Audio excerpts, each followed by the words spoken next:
역사 교과서를 이렇게 보게 되면 왕들의 호칭이 이렇게 많이 나옵니다. 그래서 예를 들면 광개토 대왕, 그 다음에 신라의 진흥왕, 고려의 광종, 조선의 태조, 세종, 이렇게 이제 이름이 많이 나와 있죠. 왕에게만 있는 것은 아닙니다. 우리가 잘 아는 이순신 장군, 그분의 이름도 또 있죠. 충무공이라는 이름이 있습니다. 이런 이름을 뭐라고 이야기를 하느냐? 시호라고 이야기를 합니다. 시호는 그 사람이 죽고 나서 그 사람이 과거에 했던 업적을 토대로 후대가 그에게 이름을 이렇게 붙여주는 겁니다. 그게 시호입니다.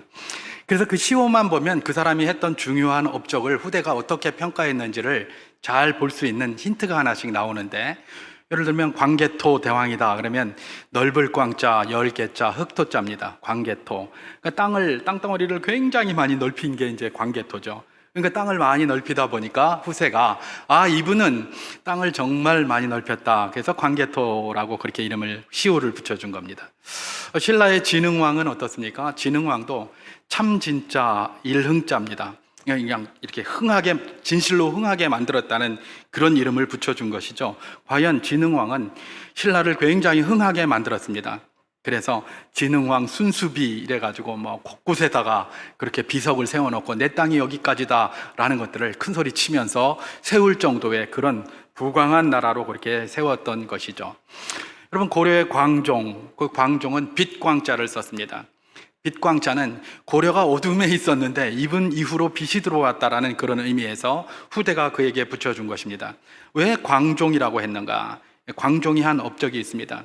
그 당시에 지방의 호족이나 권력자들이 다 자기 자식들 그야말로 이렇게 갖다가 막 귀족 세우고 이렇게 하면서 전부 그렇게 하고 있을 때 고려 광종은 뭘 했습니까? 과거 제도를 도입했습니다. 그래서 누구든지 시험에 통과를 하면 그를 높은 관직에 쓰겠다라고 해서 모든 이에게 문을 열어놓은 것이죠. 모든 이에게 문을 열어놓는 게 제일 좋은데 요새는 점점 닫히고 있는 그런 느낌이 드는데 빛이 사라지고 있다는 느낌이겠죠. 광종의 그런 그 기준으로 본다면. 그래서 후대가 그를 생각할 때 광종이라고 그랬습니다. 광종이 또 했던 유명한 일이 있습니다. 노비안검법이라는 걸 통과시켰습니다. 노비안검법이 뭐냐? 어떤 사람이 억울하게 노비가 된 거예요. 나는 노비가 되면 안 되는데 억울하게 돈이 좀 없어서 됐다던가 여러 가지 잘못된 정책 때문에 됐다던가 노비가 됐는데 그 사람들을 전부 해방시켰습니다. 그래서 그 어둠 가운데 있었던 그들에게 빛을 준 거예요. 그래서 후대가 그를 평가할 때에 뭐라고 평가한 겁니까? 광종이라고 평가를 한 것이죠. 이처럼 시호는 어떤 것입니까? 그 사람의 과거의 업적을 토대로 해서 후대가 그 이름을 지어준 거예요. 예를 들면 태조 이런 것도 있잖아요. 그죠? 태조는 뭡니까? 그 건국을 한 거예요. 조선시대에는 이게 뒤에 조자가 붙느냐 종자가 붙느냐에 있어서도 문제가 많이 있었어요. 조선시대 왕조 이렇게 또 왕들 이름을 이렇게 보다 보면 조가 붙은 자도 있고 종이 붙은 자도 있잖아요. 다 그런 건 아닌데 조가 붙은 자는 뭡니까? 나라를 새로 개국을 했거나 큰 개혁을 통해서 새롭게 했거나 이런 사람들은 조를 붙입니다. 그리고 일반적인 그런 왕들은 그냥 종을 붙였어요. 그런데 그냥 일반적인 왕 그러면 좀 기분 안 좋을까봐 문무를 좀 융성하게 한 사람은 종을 붙였다 이랬는데, 물론 다 그런 건 아니에요. 왜 그러냐면 나중에 그게 후대가 이름을 붙이는데 즉아버지가 왕인데 선왕인데 종을 붙이는 게 좋겠습니까? 그냥 일반 왕 중에 하나라는 게 좋겠습니까? 개혁이나 이런 걸 한 게 좋겠습니까? 그러니까 후대가 이름을 붙이려고 하니까 왕들은 자꾸 후대 왕들은 조를 붙이려고 하는데 조정 중신들이 아니다, 종이다, 이건 이 사람은 종밖에 안 된다라고 하니까 막 내싸우는 겁니다. 그래서 막 사색 당파 싸움도 일어나고 예속 논쟁도 일어나고 막 그렇게 했던 게 조선시대의 역사거든요. 어쨌든 그 사람이 무슨 일을 했는지 과거를 기준으로 해서 그에게 붙여준 이름이 뭐다? 시호라는 겁니다. 그리고 또 현재의 그 사람의 특징이나 현재의 그 사람의 고백들을 가지고 또 짓는 이름도 있습니다. 그 이름이 뭡니까? 호라는 겁니다. 호. 우리 일반 쉬운 말로는 별명이라고도 그렇게 하죠. 저도 별명이 있습니다. 저도 별명은 어떻게 짓습니까? 그 사람의 어떤 특징을 가지고 현재의 그 사람의 특징으로 짓는 게 별명이에요. 이전에 제가 전에 한번 말씀드렸는 것 같은데 경상북도 영덕 강구 초등학교, 강구 국민학교 다닐 때에 제 별명이 희거리였습니다. 희거리. 왜냐하면 제 이름의 특징에 희자가 있잖아요. 그죠? 희자가 있어가지고 아이들이 저보고 희꺼리 그랬어요. 과연 어촌 같은 그런 별명이긴 한데, 희꺼리가 뭡니까? 횟거리라는 겁니다. 횟거리. 근데 횟거리라고 안 하고 희꺼리 늘 그랬어요. 그래서 이제 어촌이니까 거기는 그 희꺼리 그럼 무슨 말인지 금방 알죠. 그랬는데 그 특징이 이제 경기도 연천으로 제가 이사를 가면서 초등학교 6학년 때 특징이 바뀌었습니다. 어느 날 제가 전학을 가가지고 딱 갔더니 체육 선생님이 체육 시간에 저를 앞으로 나오라고 하는 겁니다. 그러면서 코끼리라는 별명을 가진 친구가 있었는데 이 친구를 앞으로 나오라는 거예요. 요즘 이랬다가 난리 날 텐데 그때는 이랬어요. 선생님이 딱 애들 보고, 야, 코끼리하고 얘하고 누가 더 뚱뚱하냐 이러는 거예요. 예. 사실 제가 더 뚱뚱하진 않았는데 머리가 크니까 뚱뚱해 보이잖아요. 그죠? 그러니까 제가 더 뚱뚱해 보인다고 딱 그런 거예요. 그랬더니 체육 선생님이 바로 그 자리에서 별명을 주어줬습니다. 코끼리보다 더 뚱뚱한 너는 맘모스다. 예. 그래서 그때부터 제가 맘모스가 됐습니다. 네, 그때 맘모스라는 이름이 많았습니다. 맘모스 백화점도 있었어요. 굉장히 크다. 그래서 이제 맘모스 백화점인데, 어쨌든 그런 별명, 저의 그 현재의 특징을 잘 살려가지고 이름에서든지 체구에서든지 이런 것들을 가지고 이렇게 하는, 그게 바로 뭡니까? 예, 이 별명이라는 거죠. 호도 그렇게 지었습니다. 저도 호가 있습니다. 제가 스스로 지은 호입니다. 그 호가 뭐냐 하면, 제가 대학을 다닐 때 교회를 처음 나갔습니다. 그러면서 은혜가 있어서 제가 제 호를 하나 만들었습니다. 저의 신앙 고백이었습니다. 그 호가 뭐냐 하면 앙천이라는 겁니다. 앙천. 그래서 그 당시에 제 친구들이 늘 저보고 그냥 이름 안 불렀습니다. 이전에는 이름 잘 안 불렀잖아요. 양반들은 이름 잘 안 불렀거든요. 호를 많이 불렀어요. 그래서 친구들끼리는 다니면서 호를 불렀어요. 그래서 제 친구들이 저한테 늘 앙천 선생 그랬어요. 앙천이 뭐냐? 우러러볼 앙자, 하늘 천자입니다. 하나님을 쳐다본다라는 거예요. 늘 하나님 쳐다보겠다, 이런 결단으로 제가 앙천이라고 지었죠. 저는 그때 목사 되리라는 생각은 눈꼽만큼도 안 했었는데 호를 그렇게 짓고 맨날 그 소리 듣다가 목사 된 것 같아요. 하나님만 쳐다보겠다, 이런 것들 말입니다. 예, 현재 그 사람의 고백이라든지 그 사람의 상황을 가지고 지은 이름을 뭐라고 한다? 호라고도 하고 또 별명이라고도 하고 아우라고도 하고 뭐 이렇게 이야기를 합니다. 여러분, 우리가 다 이름을 가지고 있습니다. 여러분, 우리가 가지고 있는 이 이름들은 다 누가 지은 겁니까? 우리 부모님이나 우리 뭐 친척이나 우리 뭐 조부모님이나 이런 분들, 나보다 먼저 나신 분들이 우리에게 이름을 주신 거예요. 그죠? 우리가 태어났을 때 이름을 붙여주셨습니다. 여러분, 그 이름을 어떻게 붙였을까요? 이 이름도 가만히 보면 과거를 기준으로 해서 지은 이름이 있어요. 그리고 현재의 상황을 기준으로 해서 지은 이름이 있어요. 그리고 미래를 토대로 해서 지은 이름도 있어요. 예. 미래를 토대로 해서, 그리고 미래를 토대로 해서 지은 이름일 뿐만 아니라 개명한 이름도 있어요.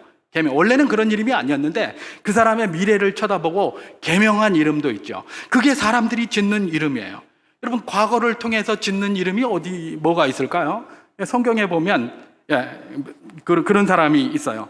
엘리에셀, 아브라함의 종이죠. 그죠? 엘리에셀, 이 엘리에셀의 아버지가 자기 아들을 낳고 나서 그 아들에게 그 이름을 붙여준 거예요. 뭐라고요? 하나님께서 나의 도움이 되셨다, 이런 의미거든요. 나의 하나님이 나의 도움이시다. 이게 엘리에셀이에요. 아들 낳는데 도움을 주셨던지 뭔가 도움을 주셨겠죠. 그래서 엘리에셀이라고 그렇게 이름을 지은 것이죠. 그게 바로 무엇입니까? 과거를 토대로 해서 그렇게 이름을 지었다라고 보면 될 것입니다. 그리고 상황이나 현재의 상황을 토대로 해서 지은 이름들이 많이 있습니다. 예를 들면 얼마 전에 우리나라 경찰청장이었던 분 이름 감룡이잖아요. 감룡. 예, 우리나라에 이전에 그런 이름 많았습니다. 아들이 몇 대 있으면 큰 아들은 감룡, 둘째 아들은 을룡, 셋째 아들은 병석, 뭐 이렇게 짓는 거예요. 갑을병, 이렇게 순서 따라서. 국회의장이 또 병석이었잖아요. 그죠? 이런 이름들이 다 뭐예요? 예, 순서적으로 이렇게 그 상황에 따라서 그렇게 짓는 거예요. 또 어떤 이름이 있습니까? 미래에 대한 기대를 가지고 짓는 이름이 있어요. 예를 들면 제 이름 같은 거예요. 제 이름은 희영이에요. 희영. 영자는 편안할 영자로 저희 돌림자입니다. 저희 집안에 돌림자인데, 이 희자는 기쁠 희자를 썼어요. 우리 아버지가. 근데 사실 남자 이름에 기쁠 희자 잘 안 쓰거든요. 근데 기쁠 희자를 저한테 썼어요. 그래서 저는 기쁠 희 편안할 영자예요. 이름 참 좋죠? 기쁠 희 편안할 영. 왜 그랬을까? 왜 이런 이름을 지었을까? 제가 우리 아버지한테는 묻지는 않았지만 상황을 생각해 보면, 제가 태어날 그 당시에 우리 집이 굉장히 풍비박산이었거든요. 굉장히 어려웠거든요. 아마도 우리 부모님은 저를 낳고 얘는 좀 기쁘고 평안하게 살았으면 좋겠다, 이런 생각을 하지 않았겠습니까? 그래서 그런 이름을 지으신 거예요. 앞으로 좀 이랬으면 좋겠다라는 소망을 가지고 그렇게 이름을 붙여준 것이죠. 그럼 미래에 대한 토대를 두고 계명을 한 사람도 있어요. 계명을 받은 사람 누굽니까? 제가 종종이 아니라 전에 한번 인용을 했던 넬슨 만델라 같은 사람 말입니다. 넬슨 만델라, 유명한 대통령이고 노벨 평화상 수상자죠. 이제 자꾸 하셨습니다만은. 여러분, 넬슨이라는 이름은 영국식 이름입니다. 만델라는 아프리카틱 이름이에요. 아프리카 말괄량이 개구장이 이런 의미인데 그 아프리카틱 이름이에요. 그 왜 이 사람이 원래는 아프리카틱 이름이었겠죠. 근데 넬슨이라는 영국 이름이 거기 붙은 이유, 개명된 이유가 있어요. 그게 뭡니까? 그가 이전에 주일학교를 갔는데 영국 출신의 주일학교 선생님이 만델라에게 그렇게 얘기를 하는 겁니다. 너는 남아공을 살리는 사람이 되라. 너는 트라팔가 해전에서 나폴레옹 해군이 그야말로 해상을 봉쇄하고 모든 것들을 다 차단해서 망하게 하려고 할 때에 이 넬슨 제독이 그것을 관통시켜서 그 모든 것들을 해방했던 것처럼 너는 남아공을 구원할 넬슨이 되라, 이렇게 한 거예요. 그래서 그때부터 이름 바꿨어요. 뭐라고 바꿨습니까? 넬슨 만델라라고. 이게 앞뒤가 잘 안 맞는 그런 이름으로 딱 바꾼 것이죠. 이건 미래를 토대로 계명을 한 이름이다라는 것들을 볼 수가 있습니다. 사람은 보통 이름을 이렇게 짓습니다. 과거를 토대로 짓고 현재를 토대로 짓고 미래를 토대로 짓거나 또 계명도 하고 뭐 이렇게 합니다. 그런데 사람이 짓는 이름의 특징은 분명히 있습니다. 뭡니까? 그렇게 지어서 앞으로 이 사람이 이렇게 됐으면 좋겠다라는 기대와 소망이 거기에 있는 것이겠죠. 이게 바로 사람이 이름을 짓는 방식입니다. 그럼 하나님은 이름을 어떻게 지을까요? 하나님도 성경에 하나님께서 지으신 이름이 여러 가지가 나옵니다만은 그런 것들을 가만히 살펴보면 하나님이 짓는 이름도 이와 비슷해요. 사람이 짓는 것과 비슷해요. 아니, 이 말은 결국은 하나님이 짓는 방식대로 사람도 이름을 지었다라고 보면 되겠죠. 그렇게 보면 될 것입니다. 그럼 하나님이 어떻게 짓느냐? 하나님도 그가 출생할 때부터 이름을 주신 분이 있고 또 나중에 계명을 시켜준 사람들이 있어요. 그런데 출생할 때부터 이름을 주었던지 아니면 계명을 했던지 간에 하나님도 그의 과거를 토대로 이름을 짓거나 그의 현재 상황을 토대로 이름을 짓거나 그의 미래를 토대로 이름을 짓거나 계명해 주는 방식으로 하나님이 그렇게 이름을 지으셨어요. 제가 하나씩 예를 들어 볼까요? 예를 들면 하나님께서 과거의 행적을, 과거를 토대로 지으신 이름이 성경에 나오는데 그 중에 대표적인 게 호세아서에 나옵니다. 호세아서에 보면 하나님께서 이 호세아 선지자에게 너는 저 음란한 디블라임의 딸 고멜과 결혼을 해서 아이를 낳아라, 그렇게 얘기를 합니다. 그래놓고 아들을 낳아서 그 이름을 뭐라고 지어라?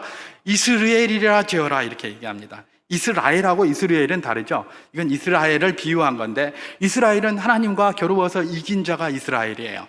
근데 이스라엘은 막 뿌린다는 거예요. 그러니까 하나님과 겨루어서 이긴다는 이름을 가진 이스라엘의 이름을 계명시키는데 뭐라고 계명시킵니까? 이스라엘이라고 하라. 이런 것을 바로 그 아이가 태어나면 그에게 이스라엘이라 이렇게 이름을 지어주라는, 하나님이 확 흐트려버리겠다, 이런 이야기입니다. 그리고 딸을 낳으면 뭐라고 지으라고 얘기를 합니까? 루하마라고 지어라, 이렇게 얘기를 합니다. 루하마, 긍휼이라는 뜻입니다. 로는 없다, 이런 뜻이에요. 루하마, 딸 이름을 갖다가 긍휼이 없는 자다, 이렇게 지으라는 겁니다. 그리고 또 아들을 낳아서 뭐라고 지으라고 합니까? 로암미라고 지으라고 합니다. 암미 하면 암이 백성입니다. 미 그러면 이는 나이예요. 암미 그러면 나의 백성이에요. 근데 로는 아니라고 그랬죠. 내 백성이 아니다, 이런 뜻이라는 거예요. 그러니까 자식에게 이름을 지어주라고 해놓고 이름을 뭐라고 붙여주라고 합니까? 이스라엘, 로루하마, 로암미 이렇게 지어주라는 거예요. 왜 이렇게 지어주라고 했을까요? 왜 이스라엘 백성들이 하나님을 떠나서 온갖 우상 숭배를 하고 온갖 패역한 짓들 하고 있거든요. 그러니까 하나님이 그들의 과거 행적을 토대로 뭐라고 짓는 겁니까? 자식을 낳아서 이스라엘이라 짓고 로루아마라 짓고 로암미라 지어라, 이렇게 이야기를 했던 겁니다. 과거를 토대로 지은 이름이라는 걸 볼 수가 있습니다. 현재의 상황을 토대로 지은 이름도 있습니다. 대표적인 이름이 누굽니까? 아담입니다. 아담은 그 이름이 어디서 온 거냐? 아드마에서 온 겁니다. 아드마는 흙입니다. 흙으로 사람을 만든 거죠. 아담이 뭘로 만들었습니까? 흙으로 만들었어요. 그래서 그거 현재의 상태를 그대로 가지고 이름을 지은 게 뭐예요? 아담이에요. 그죠? 또 현재의 상황을 가지고 그대로 이름을 지은 사람이 또 있습니까? 예, 뭐 여럿 있겠지만 우리가 요즘 듣고 있는 대표적인 이스마엘이라는 이름입니다. 이스마엘의 이름이 어떻게 나오게 되었습니까? 예, 창세기 16장 11절을 제가 봉독하겠습니다. 여호와의 사자가 또 그에게 이르되 내가 임신하였은즉 아들을 낳으리니 그 이름을 이스마엘이라 하라.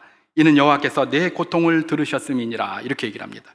여러분, 이 이름을 이렇게 주실 때의 상황을 생각해 보시기 바랍니다. 우리가 이제 그 은혜를 이렇게 나눴습니다만은, 예, 이 하갈이 임신을 하게 됐어요. 그랬더니 이 여주인인 이 뭡니까? 사라가 자꾸 박해를 하는 겁니다. 자기가 뭐 잘못한 게 있기 때문에 그런 것이죠. 그래서 이 사람이 아이고 막 사람이 돼서는 못 살겠다 그러고 도망을 갔잖아요. 그죠?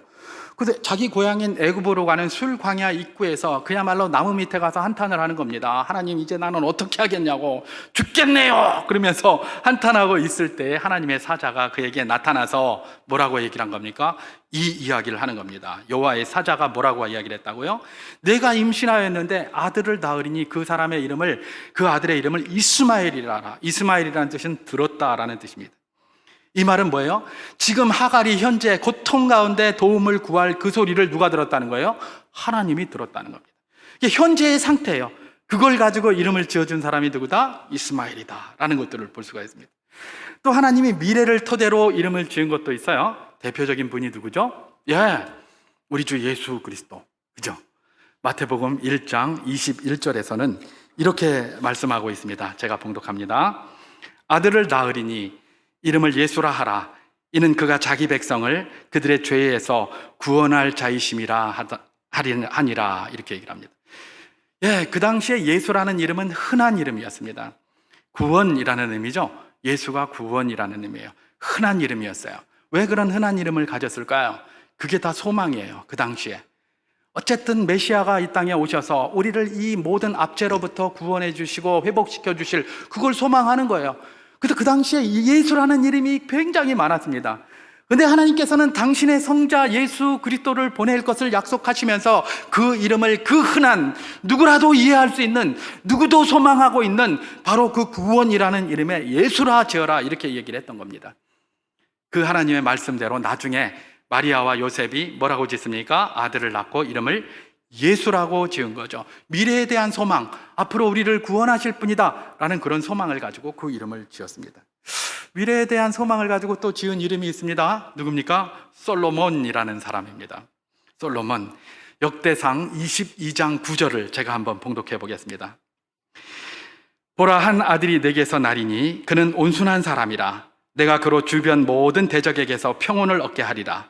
그의 이름을 솔로몬이라 하리니 이는 내가 그의 생전에 평안과 안일함을 이스라엘에게 줄 것임이니라. 이렇게 말씀합니다. 예, 다윗이 성전을 지으려고 했습니다. 왜 지으려고 했죠? 예, 자기는 왕궁에 판벽한, 벽이 반듯하게 가려져 있는 판벽한 왕궁에 거하고 있는데 우리 여호와의 궤, 하나님의 궤는 저 장막 가운데 있도다. 너무 마음이 아픈 겁니다. 그러니까 내가 이러면 안 되지. 나는 이렇게 반듯한 데 살면서 하나님을 장막 속에, 텐트 속에 가둬놓고 있으면 되나? 이래가지고 내가 성전을 지어야 되겠다. 그러면서 막 마음을 먹고 그렇게 출발을 하려고 딱 했을 때에 하나님께서 나단 선지자를 그에게 보내서 네 성전 짓는 것 아니다. 그건 네 사명이 아니다. 왜냐하면 너는 너무 많은 피를 흘렸기 때문에 그렇다. 그러면서 그 성전은 네 아들이 짓게 될 것이다 라고 하면서 그 아들의 이름을 뭐라고 지어주는 겁니까? 솔로몬이라고 이렇게 지어주는 거예요. 여러분, 솔로몬은 무슨 뜻입니까? 예, 살롬이 그 뿌리입니다. 평강, 평화를 말하는 겁니다. 앞으로 네 아들이 성전을 짓게 될 텐데 그는 평강의 왕이 될 것이다. 바로 그 이야기를 하고 있는 것이죠. 예, 이게 바로 뭡니까? 미래를 토대로 해서 그렇게 이름을 지어 주신 것입니다. 하나님은 미래를 토대로 해서 이름을 짓는 것뿐만 아니라 미래를 토대로 계명하신 것도 있어요. 원래 그런 이름이 아니었는데 그 사람들의 미래를 보고 사람도 그렇게 하잖아요. 넬슨 만델라처럼 그렇게 한 것처럼 계명하신 이름도 있어요. 그 이름이 바로 어떤 이름입니까? 오늘 우리가 읽은 본문에 나오는 바로 아브라함과 사라에 관한 그런 내용입니다. 오늘 본문 창세기 17장 4절과 5절을 제가 한번 봉독해 보도록 하겠습니다. 보라, 내 언약이 너와 함께 있으니 너는 여러 민족의 아버지가 될지라. 이제 후로는 내 이름을 아브라함이라 하지 아니하고 아브라함이라 하리니 이는 내가 너를 여러 민족의 아버지가 되게 하림이라. 이렇게 얘기합니다. 이전에는 이름이 아브라함이었어요. 아브람. 근데 하나님께서 지금 아브라함이라고 하면서 그의 미래를 토대로, 아직 준비는 하나도 된 게 없어요. 근데 그의 미래를 토대로 그의 이름을 계명해 주신 거예요. 계명해 주신 거예요. 아브라함의 아버지 데라가 아들 아브람을 낳고 나서 이름을 뭐라고 지었다고요? 아브람이에요. 아브람. 아브는 아버지라는 뜻입니다. 아버지 또는 조상 또는 우두머리 뭐 이런 걸 다 아브라고 그래요. 그래서 요즘 우리가 사무엘 하로 그렇게 큐티를 하고 있는데 거기 보면 아브넬이라는 사람이 나와요. 아브넬. 아브넬은 넬의 아버지가 아니라, 거기서 나오는 아브넬은 아버지가 넬이에요. 그래서 넬의 아들 아브넬 이렇게 돼 있어요. 아버지가 넬이에요. 아브넬은 나의 아버지가 넬이다 이런 뜻이잖아요. 그죠? 그러니까 아브는 아버지, 뭐 조상, 우두머리, 두목, 대장 뭐 이런 뜻이에요. 그 아브에다가 람 붙였어요. 람은 높다, 존귀하다, 고귀하다 이런 뜻이에요. 아마도 아브라함의 아버지인 데라는 아들을 낳고 나서 이름을 아브라함이라고 붙이면서 너는 네 종족 중에서 제일 높은 자가 되라. 꼬리가 되지 말고 대가리가 되라. 머리가 되라. 대가리라고 그러면 안 됩니까? 그렇게 이름을 지어준 것 같아요. 그래서 이름을 아브라함이라고 지었어요. 근데 하나님께서는 이제 더 이상 너는 아브라함이 아니다. 내가 너 사라를 통해서 아들을 이제 주게 될 텐데 그 이후에 너는 더 이상 아브라함이 아니다. 아브라함이라고 하리라 라는 거였어요. 아브라함은 뭘까요? 아브는 똑같이 아버지, 우두머리, 조상 뭐 이런 의미입니다. 라함은 뭡니까? 여러 민족의, 모든 민족의 그런 뜻을 가지고 있어요. 그러니까 여러 민족의 아버지, 여러 민족의 조상, 열국의 아버지가 될 것이다라고 이름을 계명해 주었던 것이죠. 예, 미래를 토대로 해서 그렇게 계명해 주셨어요. 데라가 준 아브라함 정도가 아니라 네 민족의 무슨 조상 정도, 네 민족의 족장 정도, 네 민족의 우두머리 정도가 아니라 너는 온 세상의 모든 민족의 우두머리요, 모든 민족의 조상이 될 것이다 라고 하면서 그런 약속을 주신 겁니다. 계명을 해 주신 거예요. 그의 아내 사라의 이름도 계명해 주셨습니다. 제가 오늘 본문 17장, 창세기 17장 15절, 16절 두 절을 봉독해 보도록 하겠습니다. 하나님이 또 아브라함에게 이르시되 내 아내 사레는 이름을 사레라 하지 말고 사라라 하라. 내가 그에게 복을 주어 그가 내게 아들을 낳아주게 하며 내가 그에게 복을 주어 그를 여러 민족의 어머니가 되게 하리니 민족의 여러 왕이 그에게서 나리라. 그렇게 얘기를 합니다. 사레의 이름도 이제 사레가 아니라 사라라 하라 이렇게 얘기를 합니다. 여러분, 히브리어에서 이라는 뜻은 소유격을 얘기합니다. 나의라는 1인칭 소유격이에요. 그래서 아까 제가 로암미 할 때 암은 백성이고 거기 미가 붙어 있으니 이가 붙어 있으니까 암미는 나의 백성이라고 그랬죠. 똑같아요. 사라에다가 이를 붙인 게 사레예요. 사레. 이 말은 뭐냐면 사라라는 뜻은 왕비 혹은 공주, 뭐 어머니 뭐 이렇게 다 되겠죠. 그죠? 그러니까 사레는 사라에 이가 붙어 있어요. 그러니까 나의 왕비, 나의 공주, 나의 어머니 뭐 이런 의미가 될 겁니다. 원래는 그런 거였어요. 사레, 아브라함의 왕비였어요. 아브라함의 나의 아브라함의 뭐예요? 그 공주였어요. 아니면 부모님이 사레면 나의 공주, 나의 왕비 뭐 이렇게 아주 그런 국한적인 의미였어요. 근데 하나님께서 뭐라고 얘기를 합니까? 아브라함을 열국의 아버지인, 열국의 조상인 아브라함이라고 부르면서 사레의 이름도 더 이상 사레가 아니라 이자 떼버리고 소유격 떼버리고 소유격 없는 사라, 왕비, 누구의 왕비가 아닙니다. 왕비, 공주, 어머니 이렇게 된 거예요. 모든 이의 왕비, 모든 이의 공주, 모든 이의 어머니로 하라 이렇게 이야기를 하신 것입니다. 예, 미래를 토대로, 그가 아직 그렇게 되지 않았어요. 근데 미래에 그렇게 될 것을 토대로 이름을 계명해 주신 것이 바로 이 이름이라는 것이죠. 여러분, 하나님께서 계명해 주신 이 이름들 말입니다. 우리가 이것을 또 이 하나님이 지으신 이름들 말입니다. 사람이 지은 것과 비슷해요. 보면 과거를 토대로 또는 현재를 토대로 미래를 토대로 지어주거나 계명하거나 이런 식으로 했단 말이죠. 그런데 하나님도 똑같이 인생과 같은 모양으로 이런 식으로 이름을 짓지만 그 내용은 굉장히 다릅니다. 우리가 그걸 기억해야 됩니다. 인생들은 과거를 토대로 이름을 지었던, 현재를 기준으로 이름을 지었던, 미래를 토대로 이름을 짓거나 계명했던지 상관없이 미래에 대한 기대와 소망을 가지고 짓습니다. 그렇지 않습니까? 네. 미래에 이렇게 됐으면 좋겠다, 이렇게 얘기를 하는 거예요. 그런 소망을 가지고 이렇게 이름을 지어요. 그럼 하나님은 어떻게 지을까요? 하나님은 과거를 토대로, 현재를 토대로, 미래를 토대로 짓거나 계명해 주실 때 미래에 대한 소망과 기대를 가지고 지으실까요? 사람은 그렇게 져요. 하나님은 어떻게 지으실까요? 그렇게 안 짓죠? 사람은 기대와 소망을 가지고 그렇게 져요. 그러나 새로는 이름값 못해가지고 기대와 소망을 끝없이 무너뜨리는 경우도 많이 있잖아요. 그런데 하나님은 사람처럼, 인생처럼 그렇게 이름을 짓지 않아요. 왜냐하면 인생은 미래를 내다볼 수도 없고 자기가 뭘 할 수 있는 능력이 없어요. 그런데 하나님은 전지전능하시고 무소부재하시고 모든 힘을 가지고 계신 분이 누구십니까? 하나님이십니다. 그렇기 때문에 하나님이 주신 이름은 미래에 니네가 이렇게 될 것이다라는 소망을 이야기하는 게 아니에요. 니네가 반드시 이렇게 될 것이라는 확정을 약속해 주시는 게 하나님이 지어주신 이름이에요. 그 특징이에요. 사람들하고 이 짓는 방식은 비슷하지만 그 내용은 다른 것이, 사람은 이름을 지을 때 미래의 소망이나 기대를 가지고 짓는다면 하나님이 지으시는 이름은 미래의 소망이나 기대가 아닙니다. 내가 이렇게 하겠다, 너의 현재의 상태가 무엇이든 내가 이렇게 만들겠다라는 확정적인 약속과 그 약속에 대한 보증으로 그 이름을 주셨다라는 사실을 우리는 기억해야 하는 것입니다. 과연 제가 인용을 했던 몇 분들의 이름만 봐도 그렇습니다. 여러분, 우리 주 예수 그리스도를 한번 보십시오. 그 당시에 예수라는 이름이 얼마나 많았습니까? 그죠? 그 사람들이 그런 기대를 가지고 지은 이름에는 역사가 일어나지 않았어요. 어제 하나님께서 예수라는 이름을 지어주셨어요. 과연 그 예수가 모든 인류를 죄악 가운데서 구원할 구원자로 세워지지 않았습니까? 바로 그것입니다.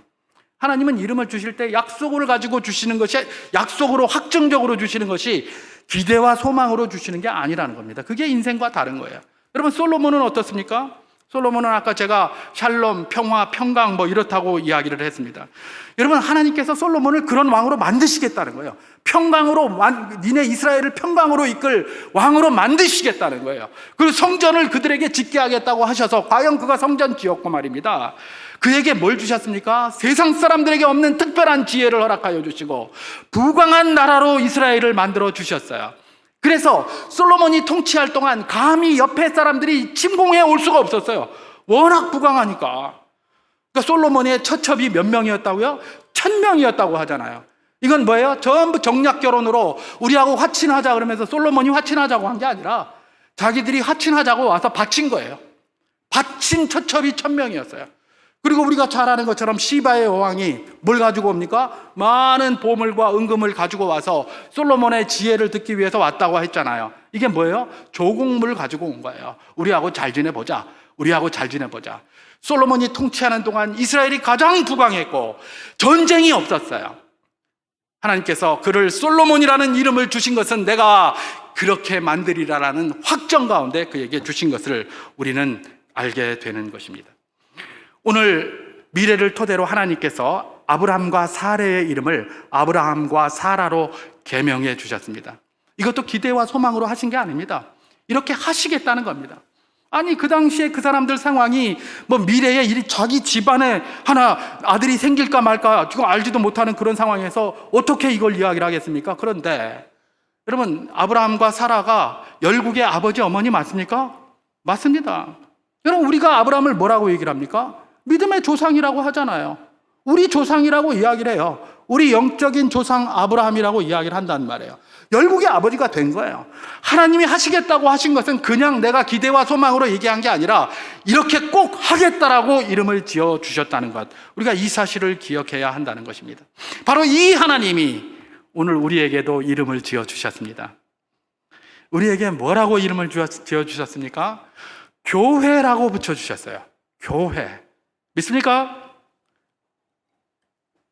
세상에서 불러냄을 받은 자들, 에클레시아, 교회라고 우리에게 이름을 붙여주셨어요. 이 말은 무슨 말이냐? 하나님이 이름을 붙여주셨다는 것은 반드시 이렇게 이끌어 가시겠다는 확정 아니겠습니까? 인간은 기대와 소망을 가지고 이렇게 되겠지 읽지만 하나님은 그게 아니에요. 너희를 교회라고 불러서 교회로 만들겠다는 거예요. 그래서 불러주신 거예요. 그리고 그 이름을 뭐라고 표현을 하셨는가? 마태복음 16장 18절에서 그 교회를 특별히 이렇게 표현하셨어요. 제가 봉독해 보겠습니다. 또 내가 네게 이르노니 너는 베드로라. 내가 이 반석 위에 내 교회를 세우리니 음부의 권세가 이기지 못하리라. 아멘. 교회라는 이름을 붙여주셨는데 그 교회도 어떤 교회예요? 남의 교회가 아니에요. 내 교회라는 거예요. 내 교회. 하나님은 우리에게 이름을 주셨어요. 교회라는 이름을 주셨어요. 근데 그 교회는 그냥 교회가 아니에요. 내 교회라고 주셨어요. 여러분, 누구의 소유인지가 굉장히 중요한 거 아시죠? 그저께 며칠 전인가 미국의 어떤 청소년이 파블로 피카소의 그림을 너무 잘 따라 그려가지고 그게 막 경매에 나오고 뭐 그랬다고 하면서 뉴스에 이렇게 나오고 하는 걸 제가 보았는데, 그럼 피카소 그림, 뭐 제대로 그린 그림 말고 피카소가 그리다가 대충 해서 이렇게 휴지통에 버린 거, 이런 것들 종이 나오잖아요. 그죠? 뭐 피카소뿐만 아니라 다른 분들도 마찬가지고, 그런 거 보면 개발 세발 이상하게 그린 게 많아요. 사실 뭐 저도 그림 잘 못 그리지만 조금 교만 보태서 나도 그만큼은 그릴 것 같아요. 그거 막 이렇게 해서 휴지통에 넣은 거, 그거 찾아서 소더비 경매장에 딱 붙이면 얼마입니까? 뭐 30억, 50억, 100억 막 이러잖아요. 이영 목사가 정말 신경 써가지고 미술 그리는 방법 한 2달 배워가지고 열심히 해가지고 그림 하나 딱 그려가지고 딱 붙이면 얼마나 줄까요? 저희 뭐 아들이나 딸들은 좀 한 1,000원 주고 사가려나? 딴 사람들은 그냥 준다고 그래도 싫어하겠죠? 저 폐지 저거 모아야 되는데, 아니면 아이고 막 폐기물 그 봉투 값이 아깝다, 그냥 줘도 안 갖는다, 이럴 거 아닙니까? 근데 남들은 그 피카소는 쓰레기통에 집어넣은 것도 갖다 놓으면 10억, 20억 한다니까요. 뭡니까? 그게 누구 거냐에 달린 것이죠.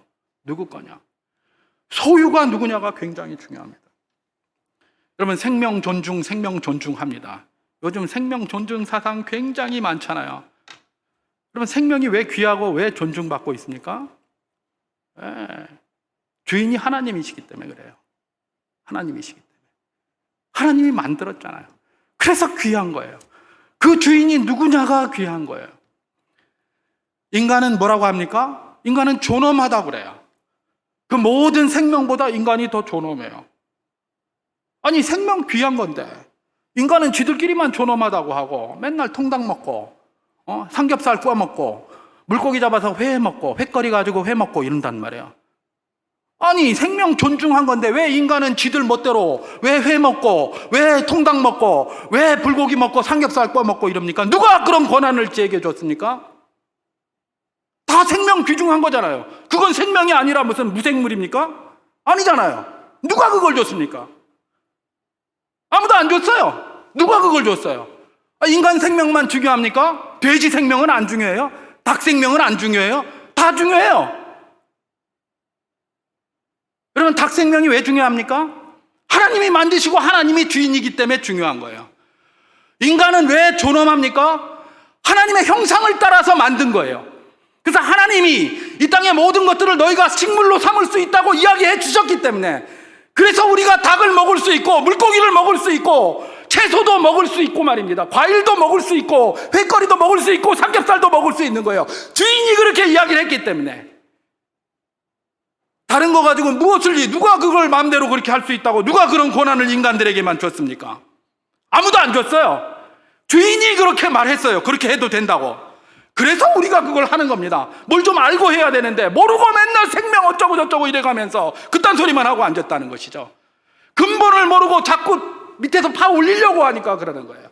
여러분, 생명이 왜 중요합니까? 하나님이 주인이시기 때문에 그러신 줄 믿으시기 바랍니다. 인간이 왜 그들 중에서도 존엄합니까? 하나님의 형상으로 만들어준 거기 때문에 모든 생물보다도 더 존귀한 자가 누굽니까? 인간입니다. 인간. 그래서 인간이 존엄한 자예요. 그러면 여러분, 교회는 누구입니까? 그 존엄한 인간 중에서도 하나님이 특별히 불러내어 콜링 아웃해서 에클레시아, 불러내어서 교회로 삼으셨기 때문에 그런 거예요. 그리고 그것도 다른 사람의 교회가 아니라 내 교회다. 너는 나의 소유이고 또 소유이고 또 소유이다. 이렇게 말한 거예요. 여러분, 하나님이 주인이시다. 얼마나 중요한 건지 모릅니다. 똑같은 볼펜이라도 똑같은 시계, 대통령 시계는 얼마나 좋습니까? 서로 받으려고 하고 당근에서도 비싸게 팔린다면서요. 그거 저런 데 가서 사면 한 2, 3만 원 주면 사잖아요. 거기다 이희영 붙여놓으면 뭐라고 할까요? 이게 뭐라 이런 거 붙였노? 막 떼바래라 이러지 않겠습니까? 그죠? 근데 거기에 대통령 이름 하나 탁 써 있으면 3만 원짜리가 뭐 10만 원 되고 20만 원 되고 막 이러잖아요. 그죠? 누가 그걸 했느냐가 너무나 중요한데, 하나님은 우리를 세상에서 불러내어 이름을 교회라고 붙여주셨고, 교회라고 붙인 그 교회 앞에 누구 교회? 내 교회라고 붙여주셨습니다. 주님께서 우리를 이렇게 높여주셨습니다. 이 이름 생각할 때 우리가 기도할 때마다 도전할 것이 있겠죠. 나는 이름값하고 살고 있는가? 바로 그건 말입니다. 이렇게 귀하게 우리를 세워주셨는데 이름값하고 살고 있는가? 우리는 적어도 그 생각을 해야 됩니다. 우리 하나님은 그렇습니다. 네 상관없이 내 그렇게 만들어줄게. 아브라함과 상관없이, 사라와 상관없이 하나님께서 아브라함과 사라 되게 하시겠다고 하는 겁니다. 우리와 상관없이 하나님은 우리를 부르셔서 내 교회다라고 하셨습니다. 우리를 그렇게 만들어 가실 것입니다. 그러나 그럼에도 불구하고 내 교회로 부름받은 우리들은 스스로에게 그렇게 질문해야 할 것입니다. 나는 그 이름값에 걸맞은 삶을 살려고 얼마나 하나님과 보조를 맞추고 있는가 말입니다. 그런 질문들 말입니다. 우리 주님께서는 특별히 우리를 교회라고 부르시고, 특별히 내 교회라고 부르시고, 내 교회인 너희를 음부의 권세가 이기지 못하리라, 그렇게 말씀해 주셨습니다.